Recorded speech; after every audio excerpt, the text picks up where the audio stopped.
নমস্কার বন্ধুরা, cooking talking চ্যানেলে সকল দর্শকদের জানাই স্বাগত।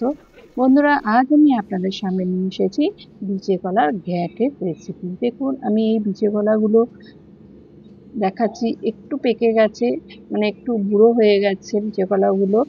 তবুও এই বিচে কলা দিয়ে আমি ঘ্যাট আপনাদের রান্না করে দেখাবো। দেখুন কী কী লেগেছে। বিচে কলা ছাড়িয়ে নিয়েছি, কুমড়ো ছোট ছোট করে কুচি করে নিয়েছি, আর আলু ছোট ছোট করে কুচি করে নিয়েছি। এটা একটি নিরামিষি রেসিপি। তো এইগুলো নেওয়ার পর আমি আর একটা জিনিস নিয়েছি, এটা হলো বেগুন। বেগুন ছোট ছোট করে কেটে নিয়েছি। এই কয়েকটা সবজি দিয়েই হবে বিচে কলার ঘ্যাট। দেখুন, বিচে কলাগুলো নুন হলুদ দিয়ে আমি প্রেসার কুকারে প্রথমে সেদ্ধ করে নিচ্ছি। 2-3টে সিটি দিয়ে আমি নামিয়ে ঠান্ডা করতে দিচ্ছি। দিয়ে এবার কড়াইতে ফোড়ন দিই, পাঁচফোড়ন আর লঙ্কা, একটা শুকনো লঙ্কা ফোড়ন দিয়ে আমি আলু আর নুন হলুদ দিয়ে ভাজতে দেবো। দেখুন, ভাজতে দিয়ে ভাজার সাথে কিছুটা সেদ্ধও হবে। দেখুন ভাজা হয়ে গেছে। এবার এই কড়াইতে আমি এটা দিচ্ছি নিম পাতা। নিম পাতাকে ড্রাই ফ্রাই করে একটু নিম পাতা সামান্য দিতে হবে, যাতে বিচে কলার একটা কষানো টেস্ট থাকে, সেই টেস্টটা চলে যায়। আর দিয়ে দিচ্ছি দেখুন কেটে রাখা কুমড়ো আর বেগুন, দিয়ে ভালো করে নেড়ে চেড়ে নিতে হবে। এই রেসিপিটি গ্রামের দিকে খুব রান্না হয়, কারণ গ্রামের দিকে বিচে কলা খুব পাওয়া যায়, শহরের দিকে অতটা বিচে কলা পাওয়া যায় না। আমি এখন সেদ্ধ করতে দিয়েছি।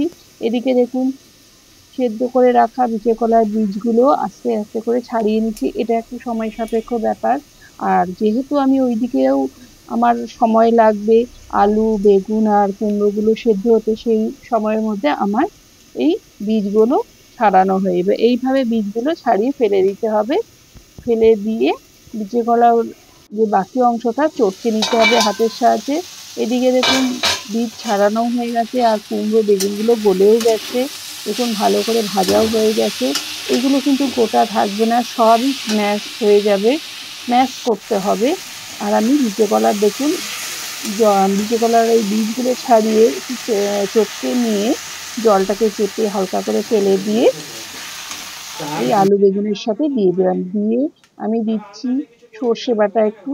এটা অপশনাল, সর্ষে বাটা নাও দিতে পারেন। আমি দিয়ে দিলাম কারণ এটা একটু টেস্ট আনে। আর দিয়ে দিলাম চিনি, একটু টেস্টের ব্যালেন্সের জন্য। নুন তো বিচে কলার সময় দেওয়া হয়ে গেছিলো আর আলুর সঙ্গে দেওয়া হয়ে গেছিলো, এই জন্য আর নুন লাগবে না। দেখুন আমি এবার নেড়ে চেড়ে বিচে কলার ঘন্টটা এইভাবে একটা টেক্সচার আসলেই আমার রান্নাটা কমপ্লিট হবে। এবার আমি একটা পাত্রে তুলে নিলাম। পাত্রে তুলে নিয়ে এটা আবার ভাতের সাথে খাবো, দারুণ টেস্ট লাগে। আপনারা যদি পারেন তৈরি করে খাবেন। আজ এই পর্যন্ত, নমস্কার।